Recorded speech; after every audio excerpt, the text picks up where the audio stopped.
now. Hey, oh my gosh, look, we're matching. Oh, that is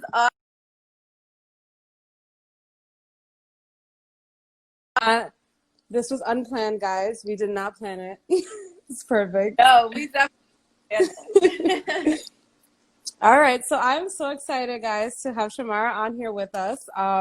So as you guys, those of you who might follow me on my personal social media, you guys know that I've been following the BLatina brand for a long time now. But recently I did also become, affiliated with the brand, which I was so happy about because I really, really loved you guys' apparel and the whole, message of the brand. So definitely, I feel like a lot of times, it's funny because like as a public figure, I definitely have always been, kind of very, careful about like what brands, you want to work with, because a lot of times, sometimes you might work with a brand and it just like doesn't work out, I've definitely had that happen to me a few times where I start working with brands and it's like, this does not work out. It's just like, but definitely that's why BLatina has definitely been the brand that I've definitely pushed the most. And people notice that. They're like, you're always wearing this all the time. Like on all your posts and on all your like little TikToks, everything, you're always wearing these shirts. But it's definitely just because so far this is the brand that I've seen that has had like just the most, just like definitely like a brand that really means something, and something that's very important to me. And also a brand that I've seen that is so, also just like, a brand that it just works well also. Like, you guys just work well. You guys are so professional. Like the customer service is amazing because that's definitely an issue I've seen with other brands. It's just like customer service and professionalism. So that's definitely, an issue that we never have had with BLatina. And I definitely, that's also something that I really look highly on about the brand, is that you guys are so professional, such a good brand in general. And then also the fact that there's a message, that there's something that needs to be said, So I feel like that makes it even more, even more powerful for a brand to really be about something. So, Shomara, if you could just introduce yourself a little bit to us, and introduce, the brand, how it is that this came to be. Absolutely. So I'm Shomara Garcia. I'm originally from Connecticut. I am Puerto Rican and Belizean. So nice little mix there. And I currently reside in Florida, Miami to be exact, and been here for 3 years. And when I started Shop BLatina, I started 3 years ago, right before moving to Miami. And met, 3.5 years ago, I should say, because I was still in Connecticut and still trying to figure out what it is I wanted to do. And actually, Latina Has No Skin Tone and Born to an Immigrant were my top two sellers, but my top first t-shirts that I put out there, outside of, with another one. And those two just took off, and from there it's grown this beautiful platform where people feel connected. I decided, okay, well, I'm going to keep making clothes statements to give others a voice, because, and especially, and I'm speaking for me being a dark-skinned Latina, having clothes speak for you is just an amazing thing nowadays. So that way you don't have to do much talking, or at least it opens up the conversation to make it more comfortable about speaking certain topics, like being dark-skinned and being Latina. So yeah, I originally started as a blog, and I very quickly learned I didn't want to be a blogger. And I was like, well, I like to sell things. How can I make money? But I knew that I had to put out these stories. I had to put out these messages with a meaning behind it in order to bring people to want to even purchase, what it is that I'm selling. So from there, I didn't think, I was going to have this big t-shirt company. No, that was never my plan. It just so happened that way. Wow, that's amazing. That's such a great story. I'm really, really happy to see that we do have a brand that specifically talks about, because I had seen, and this is definitely something that for me was special about BLatina. I had seen a lot of, companies with like apparel that, speaks about being, being Latino or Latina in general, but definitely to have a brand that speaks about race as opposed to just ethnicity is definitely something that is so important these days, because this is definitely a really big conversation that we're Yeah. having within the Latinx community, is just learning the differences between race and ethnicity and how those things affect us even within the community. Right. Absolutely. So important. For sure. Yeah, so that actually leads very well into my next question. So I just wanted to ask you just to tell us a little bit what it means to you to be an Afro-Latina. Yeah. So what it means to me is such a good question. You know, every now and then I still have to think about what does that really mean. And so for me, it just means like this beautiful mix of, and I'm not going to even go in deep into history and because that's really not me. I know it, right? But I'm not really like the historian and I'm going to go deep into that. So for me, it's just this beautiful mix of diversity that is within my blood. And so being Afro-Latina, it means like I'm well-rounded. I can adapt. I can relate to different music, to different foods, to different cultures. Like that's what being Afro-Latina means to me. That's a really good example, and I think definitely something that I've seen a lot with your brand, and definitely just with anything that represents like Afro-Latinidad in general, and especially also you being your background being Belizean and Puerto Rican. It's like you know, this brand speaks to so many different communities. You know, it speaks to the Black community in general. It speaks to the Latinx community, being Afro-Latinx in general, you know, the Caribbean community. So these are definitely, I feel like all these different communities of people, like you reach them in such a big way. And Yeah, it kind of brings all of these communities together in a way as well. So that's absolutely. really awesome. Absolutely. Thank So yeah, so I want to talk about some of the messages that that you guys promote in your brand um, in this different apparel that you guys do make. So the biggest one definitely that was actually the first thing that I saw, and I know you said that was actually the first thing that you came out with was the shirt that we both have on right now, which is Latina has no skin tone. you. So talk to us a little bit about that message of Latina has no skin tone. Yeah, so Latina has no skin tone was one of like my first messages. And how I came about is my last year teaching.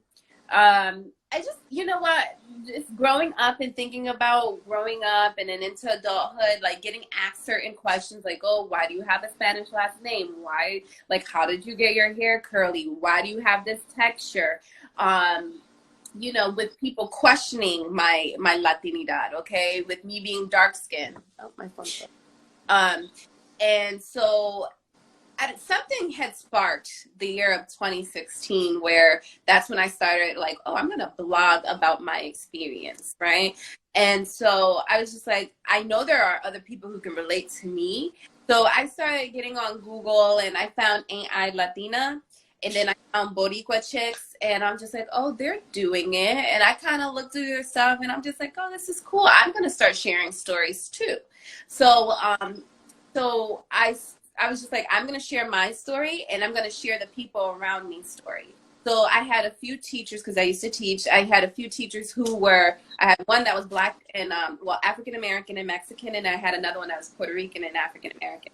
And so I was just like, ooh, and I know other people who are mixed. And so I'm just like, okay, well, let me get their stories and share on the blog. So that's what I did. And I was just like, we all had this one thing in common, and it was us being questioned based on how we looked. And so my message, Latina has no skin tone, was just like, man, there's no standard. There's no one size fits all for us. So I'm just like, I'm going to create this. And I remember seeing something about beauty has no standards, or beauty has no standards. That's what it was. And I was just like, I like that. But I didn't want to say Latina has no standards. I have a message that's very similar, but no. I was just like, well, skin tone has always been a factor for me. I've never hated my skin tone. I've never I always question my mom though, because my mom is very fair skinned. She's Puerto Rican. And I just remember going to school in second grade, and a Hispanic girl said to me, oh, you're Black. And she always used to compare our complexions. So, so that really stuck to me. And so I was like, I'm going to create a message that has to do with being Latina, but also letting people know that we come in all different colors. We're not just light skinned. you know? So I came out with Latina Has No Skin Tone, and I made it purposely for the dark skinned ones who got questioned all the time. It just happened that everybody else is like, they can relate to it too, whether white or mestizo or black like me. So it just ended up like, I was just like, whoa, okay, so now I see it from all ends of the spectrum. They're like, yeah, I get questioned all the time, and they're white with red hair, but they're Latina, you know? And so they can relate to the message. And that's how I just kept pushing it. Yeah, that definitely, that was one of the messages that definitely struck me the most, just seeing, you know, like I grown up in a city that's majority Latinx people, and just seeing like all the complexions, all the different types of people, even with myself. So like I do identify as an Afro-Latina, but I am technically biracial. So my father's side, my father is white and my mother is black. So for me, that definitely is a very interesting experience because, you know, my Puerto Rican father, he's white and his whole family's white. So it would even be things like when I started getting a little older, and like some of my friends would come to like one of my family gatherings, and they'd be like, why, who are all those white people? I'm like, those are my family. And they're like, what? And it was just like this thing like where people were confused. They were like, why does your mom look like that? Why does your dad look like that? Right. You know, and it's just and it's like, oh, why do you look like that? And I always got told like, are you like Arabic? Are you like, and some people thought like, oh, you're biracial or like a biracial American. Some of you are like, oh, you're Arabic. Are you like mixed with some type of, you know? And there's that weird question like, what are you mixed with? You know? Yeah. Right. Yeah. But definitely, you know, that's something that I feel like definitely we all relate to, you know, whether you're darker skin, whether you're lighter skin, that's something that, you know, we've all thought about, is like the idea of skin tone and how those things do affect us so much. So then the next one I have is so born to an immigrant. So as far as how did I come up with it, or yeah, just like what is the message? Like how did you come up with that message, and what do you think it has meant to you and has meant to other people that have been affected by that message from the brand? born to an immigrant. So I'm a daddy's girl, and this is one of the reasons why I'm going through what I'm going through right now. He's currently in the hospital fighting for his life because of COVID. However, that's neither here or there. So I'm really close with him, and he's 70, but as of the past, I would say 10 years, like he started to, his memory is starting to go. So he started to recall and retell stories about him being in Belize and like about him being younger and really showing pride for who he is. Now, growing up, I've always been around my Belizean family, ate the food, the music, went to Belize. He's always been proud, always. And so, you know, as I got older and started to really learn who I was and be happy about where I came from, I started to say like, oh my God, like this is awesome. Like I want to show my pride for being from him, you know? So I came up born to an immigrant because I just remember going places with my father and them questioning him about his accent, about where he's from, the different encounters he's experienced, such as like, you know, people told him because he's a hard worker and he's a hustler. He's had many jobs. He had many businesses.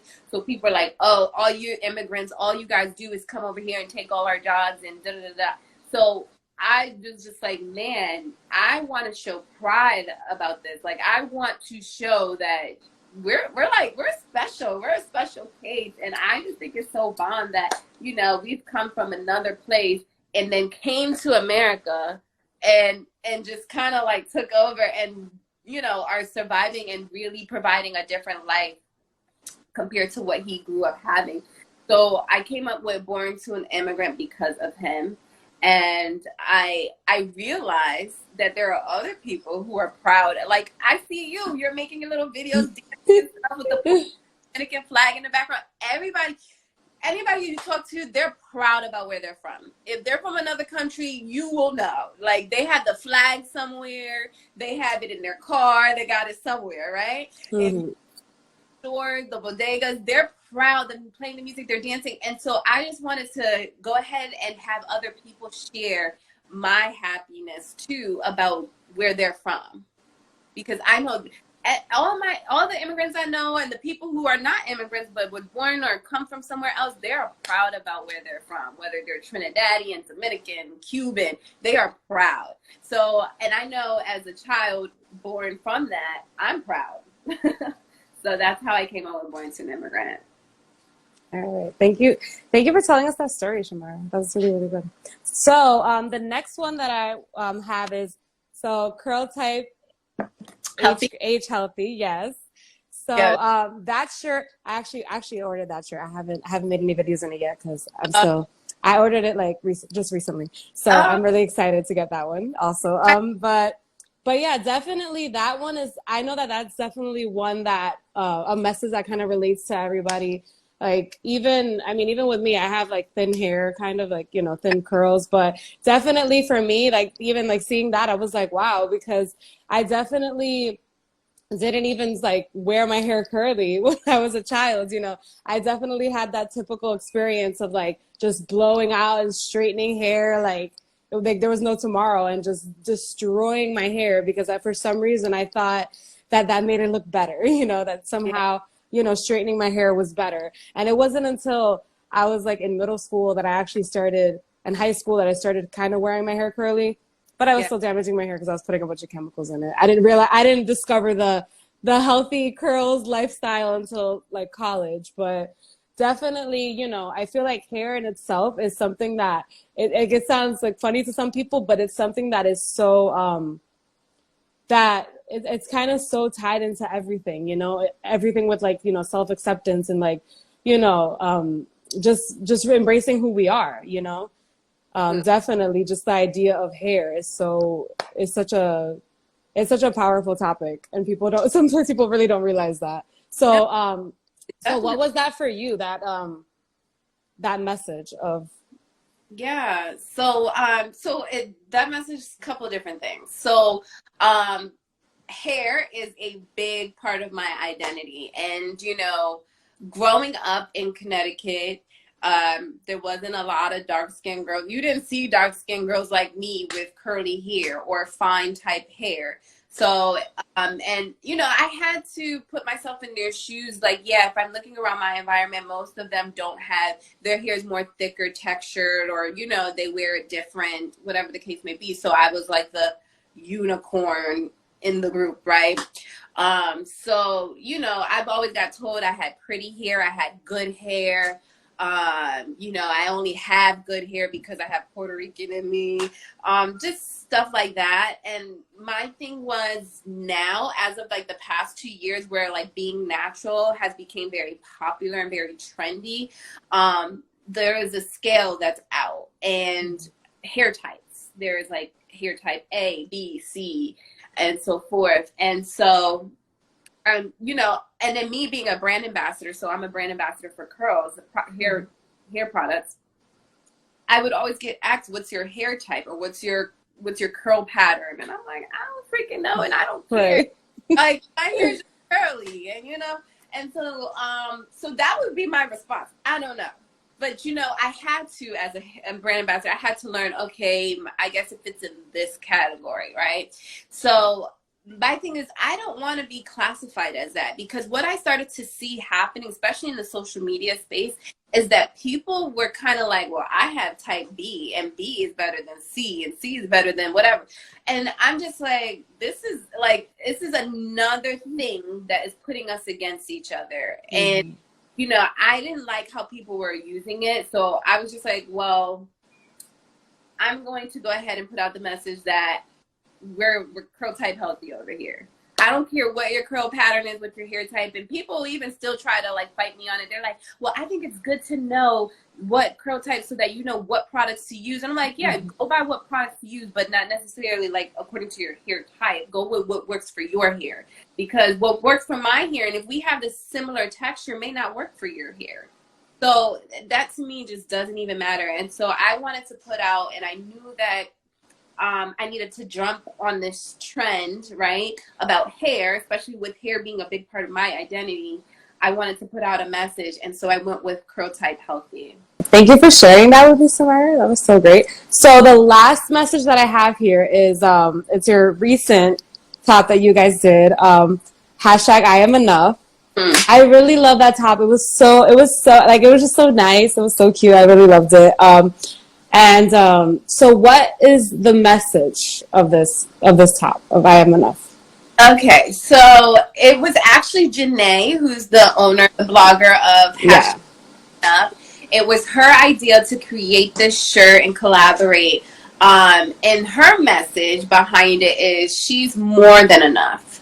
It's about self-love. You know, she's had her own experiences, and she needed this blog, that platform, that message of I am enough, to get through what she went through.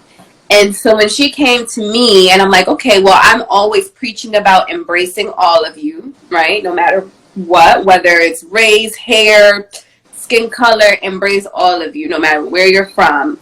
And so with that being said, with embracing all of you and being able to kind of be vocal about who you are, you can't apologize for that, right? You have to let people know you're enough no matter what, right? I know I'm enough, and people are like, oh, you're not really Latina, because Latinas, that means Latin, and Latin. So I don't care. I'm enough. I'm more than what you think I am. And so I jumped on that, and I was just like, yes, let's do it. So I wanted to go with something cute and edgy, so I went with the loose crop tops because I wanted to be able to be worn by people who did not feel comfortable with either being it tight fitted or who wanted the loose look. And so I was just like, all right, let's do a loose crop top and go from there. And so we came up with that with the different skin tones. I don't know why my screen keeps going black. With the different skin tones shown in the message, I am enough, because I wanted anyone to be able to say and purchase this.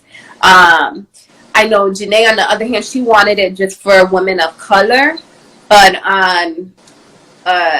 I thought it would be good for any and everyone. I didn't want it to just be about Afro-Latinas or just African Americans. I wanted everyone, because I've been told from African Americans and people who are Afro-Latina who don't feel comfortable wearing a Latina has no skin tone because of the backlash they may get from family and friends.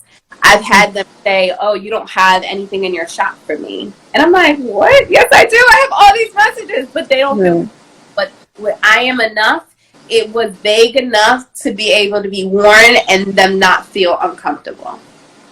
Yeah, definitely. The I am enough shirt. So it's funny because for some reason I got the shirt and I was like, right away I was like, oh my gosh, I'm gonna put it on. I'm gonna post the picture of it because it's such a nice shirt. I love it. I was so excited. And I actually used that shirt to kind of like a little bit. I didn't really write my whole story because it would have been, but I kind of used the shirt to kind of write my story a little bit because in like finding my identity as an Afro-Latina, especially being biracial, and half of my family, like my father's Puerto Rican family, they're all like white Puerto Ricans. So, like the idea of like, it was kind of like this underlying feeling that I had just seeing how Latinos and even just like in the media in general, wanting to be in the entertainment industry since I was a child and seeing who was out there and going, okay, there are all these white women. That's mostly what I'm seeing here. Wow. That's so like that made me feel like, wow, this is what you need to look like to be successful. And then seeing my family and seeing that me and my mom and my sister were the darkest people in the room. Right. And that we didn't look the same as everybody else. And just kind of like trying to find my identity because, when I was younger, like Afro-Latinidad wasn't a thing that people talked about. That was like, I knew my mom was black and I was just like, and I knew that my complexion resembled hers. Like I'm a little lighter, but I knew that, but I just we didn't have that. That wasn't being talked about. It wasn't a trend like it is now, and it's unfortunate that people say it like if it's a trend when it's like, no, it's just, who you are. It's not, it's not something that it's like, oh, we're going to talk about it now because this person said it or because that person said it. It's like, no, it's because it's who we are. And it's because there are so many things that within this community are still like, people are still, ignorant to. People still don't know how to talk about these things. And people are still, even a lot of people are very sensitive when we talk about these subjects of like race and even like colorism and all these things. And there's just so much that needs to be unpacked. But I feel like with things that are as simple as wearing a shirt that says Latina has no skin tone, it's kind of like we're opening up, you know, this conversation. Right. You know, and it's crazy how it's like you said before, like a lot of times, you know, apparel, it's a way for you to say something that needs to be said without having to say it. Exactly. Someone's Latina has no, I can't see the red. It says Latina has no skin. Yeah. Yes. All right. So I know, you know, we're kind of a little limited on time today. So that was basically all the questions I had for you. So thank you so much, Shomara, for being here with me today. I would have came, my hair would have been out, makeup on, but today has been a rough day. It's okay. I want to cancel or reschedule because I'm like, no, let's do this. I already gave my word. And, you know, I know a lot of people were looking forward to seeing this. So so we're also gonna, you know, save this on our IGTV so you can post it on your story and we can send anybody over there, anybody who wants to see it, you know, afterwards. But thank you so much for being here. Definitely, we want to, you know, do a lot more work with the brand. You know, me personally, I'm doing work with the brand, but definitely, we definitely Tempo want to use our platform to definitely, you know, promote the messages that you are promoting with this brand, because it's definitely something that's so important and that has so much impact on so many people. So thank you so much, Shomara, for being with us. Of me and my brand. Yes, of course, always. Also, you know, always, I'm going to be praying for your father's recovery as well, because that definitely is something that is, you know, affecting us all. We can definitely all relate to that. So definitely we'll be keeping him in our prayers. So I want to thank you for being with us, you know, and, you know, doing all the work that you do despite everything that you have going on, definitely. And so definitely hope there will be many more times for us to be able to collaborate like this. Yes, for sure. All right. So thank you so much, Shomara. So we'll talk soon then. All right. Bye. To check out Shop BLatina products, go to shopblatina.com and don't forget to use my promo code Amelia20 for 20% off of your purchase.